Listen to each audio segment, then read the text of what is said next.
Hello friends, मैं निधि और आज हम सीखेंगे अफ़गानी पैंट की कटिंग और सिलाई। तो देखिए फ्रेंड्स, यहाँ पे बहुत ही सिंपल तरीका मैं आपको बताने वाली हूँ और इस वीडियो को अगर आप पूरा देख लेते हैं तो किसी भी साइज का आप बहुत ही इजीली पैंट बना सकते हैं। अफ़गानी पैंट जो आजकल बहुत ही ज़्यादा ट्रेंड में है और पैंट बनाने के लिए बस आपको 2 नाप चाहिए, एक कमर के गोलाई का और दूसरा कितना लंबा आपको पैंट बनाना है वो।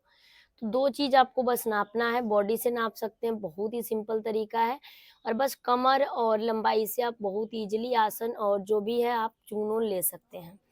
यहाँ पे 2 मीटर कपड़ा है, इसको फ़ोल्ड करेंगे और फ़ोल्ड करने के बाद से फ्रेंड्स आप देख सकते हो, इसको कुछ इस तरीके से फ़ोल्ड करेंगे, एक साइड से थोड़ा-सा कम कर लेंगे, आप देख सकते हैं। यहाँ पर ऐसे इसको घुमा लेते हैं और ये हो गया हमारा धारी वाला साइड। ये धारी वाली साइड से ही इसको हम फ़ोल्ड करेंगे। कॉटन का ये पैंट है, आप चाहो तो जिस कपड़े में आपके पास जो भी कपड़ा है बना सकते हो उसके हिसाब से। इसको अच्छे से क्लीन करेंगे और इसकी फ़ोल्डिंग लगा लेंगे। फ़ोल्डिंग आप देख सकते हैं किस तरीके से हम लगा रहे हैं। ऐसे इसको फ़ोल्ड कर लेंगे। कटिंग करने के लिए देख सकते हैं कपड़े को हम फ़ोल्ड कर लिए और कपड़ा यहाँ पे हमारा 4 भाग में यानी 4 लेयर में है, 2 लेयर आपका ये हो गया और 2 लेयर ये हो गया, ठीक है? 4 लेयर में कपड़े को हम फ़ोल्ड कर लिए, फ़ोल्ड करने के बाद से आप देख सकते हो सबसे पहले आपको ऊपर के साइड से एक निशान बनाना है यहाँ पे 2 इंच पर।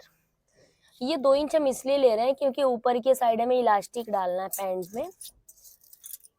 आपको अगर इलास्टिक नहीं पसंद तो आप डोरी के साथ भी बना सकते हो, लेकिन ज़्यादातर इलास्टिक के साथ ही बनता है पैंट। अब देखिए यहाँ पे 2 इंच पर सीधी लाइन बनाने के बाद से आपको अब यहाँ से पैंट की टोटल रेडी लंबाई लेनी है, ठीक है?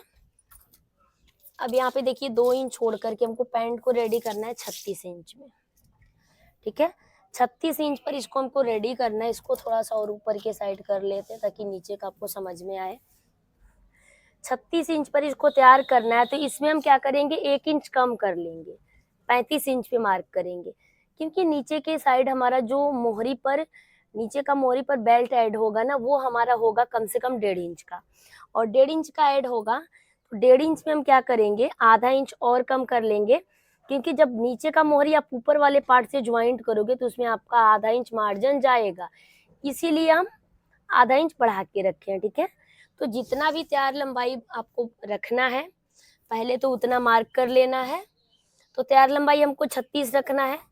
36 में से हम जितना चौड़ा नीचे का मोहरी पर बेल्ट लगाएँगे ना, उतना माइनस करेंगे, लेकिन उसमें से आधा इंच और कम कर लेंगे क्योंकि ऊपर वाले पार्ट से ये जॉइंट होगा। आपको समझ में नहीं आ रहा होगा तो फिर से मैं क्लियर करती हूँ। रेडी लंबाई 36 रखना है और हमें बेल्ट इसमें का लगाना है 1.5 इंच का, देख सकते हैं। तो 1.5 इंच का इसमें और ऐड होगा तो आपको 1 इंच माइनस कर लेना है। यहाँ पे हम कितना लेंगे 35 इंच। 35 इंच पर आपको एक सीधी लाइन बना लेना है, देख सकते हैं। सीधी लाइन बना लेंगे 35 इंच पे और अब यहाँ पे देखिए ऊपर से आसन और क्रॉच एरिया अच्छे से समझ लेते हैं। 38 साइज कमर है, लूजिंग देके कमर आपको नापना, ज्यादा टाइटली नहीं नापना है। 38 कमर है तो 9.5 इंच हो गया कमर का चौथा भाग। तो आप किसी भी साइज का बना रहे हैं तरीका सेम रहेगा। कमर का चौथा भाग आपका हो गया यहाँ पे, अब देख सकते हैं 9.5 इंच। अब इस 9.5 इंच में हम क्या करेंगे 3 इंच का लूजिंग देंगे, तो ये हो गया हमारा 3 इंच। 3 इंच का लूजिंग इसलिए देंगे क्योंकि ये प्लाजो पैंट टाइप का लूजिंग वाला पैंट है। यहाँ पे हमारा टोटल कितना हो गया 12.5 इंच हो गया। अब यहाँ भी हम 12.5 पर ही मार्क करेंगे, फिर दोनों पॉइंट को मिलाते हुए एक सीधी लाइन से ज्वाइंट करेंगे। यहाँ पे आप देख सकते हैं, यहाँ से आपको सीधी लाइन से ज्वाइंट करना है। अब आपको क्या करना है कमर का चौथा भाग यानी 38 कमर है तो उसका चौथा भाग हो गया आपका 9.5 इंच, प्लस इसमें 2.5 इंच और ले लेंगे। आसन में आपको 2.5 इंच प्लस करना है, आप देख सकते हैं। तो देखिए यहाँ से टोटल आपका कितना आ जा रहा है 9.5 इंच आपका ये हो गया और यहाँ पे 2.5 इंच प्लस करने पर 12 इंच आ रहा है। टोटल आपका ये देखिए यहाँ से 2.5 इंच बढ़ाने पर कितना आ रहा है 12 इंच आ रहा है। तो यहाँ पे हमारा 12 इंच पर आसन होगा, इसमें आधा इंच और ऐड कर लेंगे सिलाई मार्जिन का, तो 12.5 पर, ठीक है? 12.5 इंच पे हमारा आसन आ रहा है। अब इसको यहाँ से सीधा कर लेंगे। सीधा करने के बाद से अब इस साइड हम जाएंगे कितना, 2.5 इंच। 2.5 इंच पर निशान बनाने के बाद से आपको यहाँ से राउंड शेप देते हुए इसको लाके ऐसे मिला लेना है। इस तरीके से आपको इसको ऐसे मिलाना है। यहाँ तक तो आपका कंप्लीट हो गया। अब हम देखिए क्या करेंगे, नीचे के साइड मोहरी हम कितना रखते हैं, 7 इंच लगभग रखते हैं, ठीक है। 7 इंच हो गया हमारा मोहरी का। और इसमें हम नीचे के साइड चुन्नट डालेंगे, तो चुन्नट के लिए आपको कम से कम 6 इंच और बढ़ा लेना है। तो ये टोटल 13 इंच हो जा रहा है, ठीक है। तो हम इसको क्या करेंगे, ऐसे मिला लेंगे। आपको सेफ फेंटे आपके पास है तो आप मिला सकते हो, या फिर ऐसे भी आप मिला सकते हो। तो इस तरीके से इसकी कटिंग करेंगे। बाकी का बिल्कुल बारीक चुन्नट दे देंगे इसमें, जैसे कि आप देख पा रहे हैं वीडियो में। अब इसकी कटिंग कर लेते हैं। मार्किंग बिल्कुल कंप्लीट हो गई है, इसकी कटिंग करेंगे। यहाँ से सबसे पहले तो नीचे से इसको सीधा कर लेते हैं। सीधा करने के बाद से जो बाहर वाली मार्किंग आप देख रहे हैं, उसी के ऊपर हम कटिंग करेंगे। ये आप देख सकते हैं।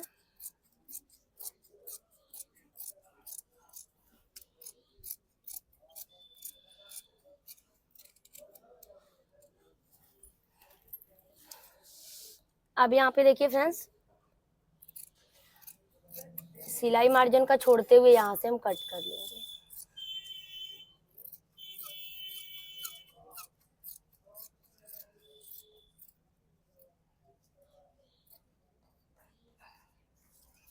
तो देखिए यहाँ पे पैंट की कटिंग बिल्कुल हो गई है, और आप इसी तरीके से किसी भी साइज का पैंट कट कर सकते हैं।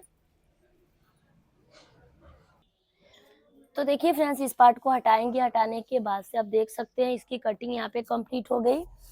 और इसका स्टिचिंग आपको क्लियर करते हैं।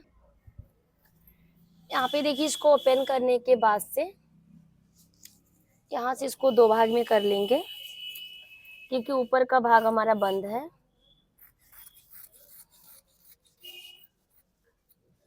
और यहाँ से देखिए, दोनों का सीधा साइड अंदर के साइड होना चाहिए।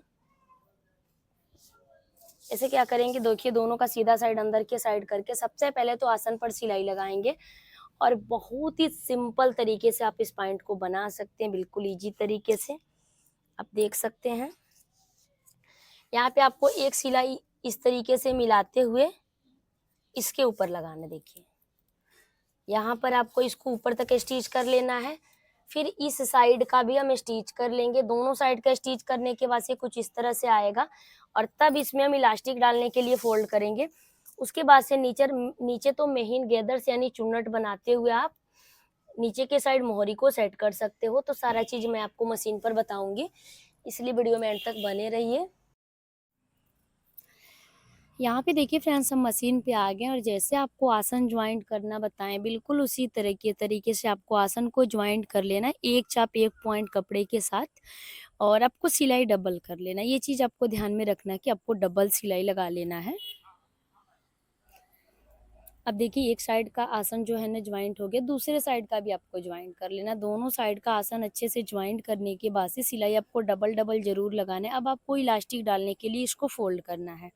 अगर आप डोरी डालना चाहते तो डाल सकते हैं। इलास्टिक डालने के लिए देखिए, दोनों मार्जिन का कपड़ा दोनों साइड फैलाएंगे, और इस तरीके से देखिए हम इलास्टिक ले लेंगे, और जितना चौड़ा ये होगा उतना चौड़ा फोल्डिंग लगाएंगे। फोल्डिंग इससे पतला और चौड़ा नहीं होना चाहिए, बिल्कुल इलास्टिक के चौड़ाई के बराबर होना चाहिए। तो अभी एकदम बराबर बराबर आपको कपड़ा फोल्ड करते जाना है। पूरे राउंड में आपको सिलाई लगा लेना है, ठीक है। सिलाई लगाने के बाद से फ्रेंड्स, आप देख सकते हो कि यहाँ तक का पार्ट भी हमारा कंप्लीट हो गया। इसको कंप्लीट करने के बाद से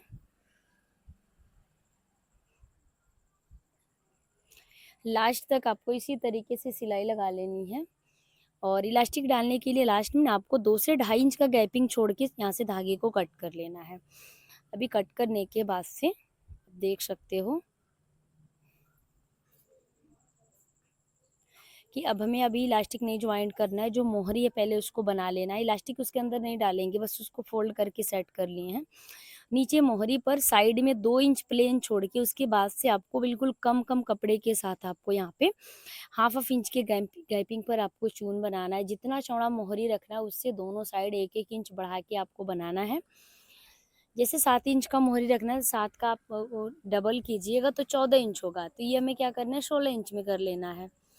अभी देखिए 16 इंच में हमारा चून लग चुका है और यहाँ पे मोहरी पर हम देखिए बुकरम यहाँ पे लिए, बुकरम की चौड़ाई 1.5 इंच है, उसको प्रेस से सेट करके एक साइड से आधा इंच मोड़ लिए हैं और जब उसको डबल करेंगे तो नीचे आधा इंच हमारा प्लेन बच रहा है।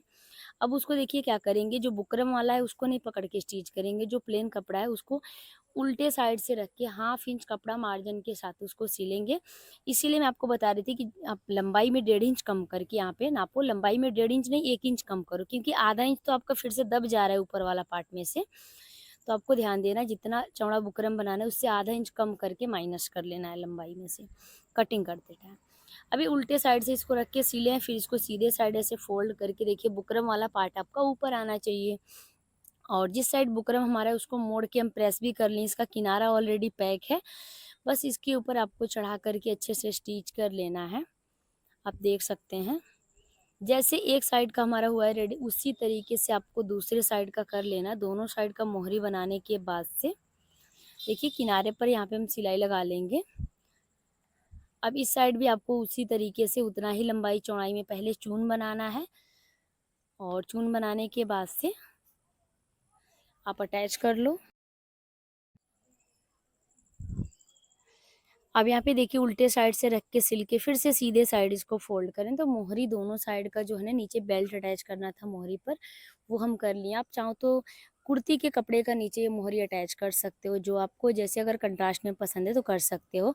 7 इंच चौड़ा नीचे से मोहरी लिए हैं, इसको सिलाई लगा के अच्छे से फिक्स कर लिए, डबल सिलाई भी लगा लेंगे।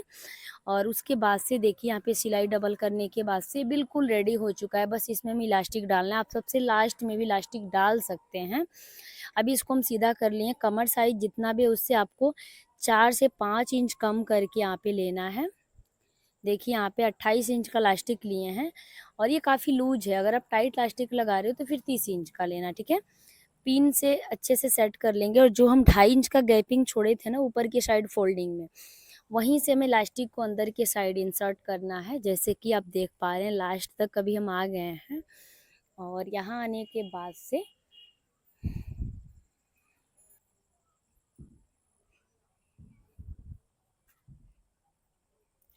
देखिए लास्ट तक इसको क्लियर करने के बाद से अभी दोनों को आपको आपस में मिलाते हुए पहले स्टिच कर लेना है अच्छे से। देखिए इस तरीके से आपस में मिलाते हुए लास्टिक को पहले स्टिच करेंगे, फिर जब इसको खींचेंगे तो अंदर की साइड चला जाएगा। जो हम 2.5 इंच का गैपिंग छोड़े थे ना उसको अभी सिल लेंगे। यहाँ पे देखिए सिलाई आपकी ना लास्टिक के ऊपर नहीं जानी चाहिए, बस किनारे से आपको सिलना है, जितना बाकी था उसको सिलने के बाद से फिर से इसको खींचेंगे और खींचने के बाद से चारों तरफ बराबर बराबर कपड़ा आपका चला जाएगा। तब आपको लास्टिक के सेंटर पर बिल्कुल खींचते हुए, कहीं से भी चुन्नट पर सिलाई नहीं आना चाहिए, इसे खींचेंगे बिल्कुल प्लेन हो जाएगा, फिर बीच में सिलाई लगाएंगे, फिर से आगे जितना दूर सिलाई लगाना है उतना दूर तक आपको खींचना है। और ये आप कंप्लीट हो गया, देख सकते हैं इलास्टिक भी हमारा लग गया और यहाँ पे अफगानी पैंट जो है बन के रेडी हो गया। मैं उम्मीद करती हूँ कि आप लोग को समझाने का तरीका पसंद आया होगा। वीडियो अच्छा लगे तो लाइक शेयर सब्सक्राइब करना ना भूलें और मेरे चैनल पर नए हैं तो प्लीज़ चैनल को सब्सक्राइब करके बेल बटन को ऑन कर दें, क्योंकि इसी तरह का आसान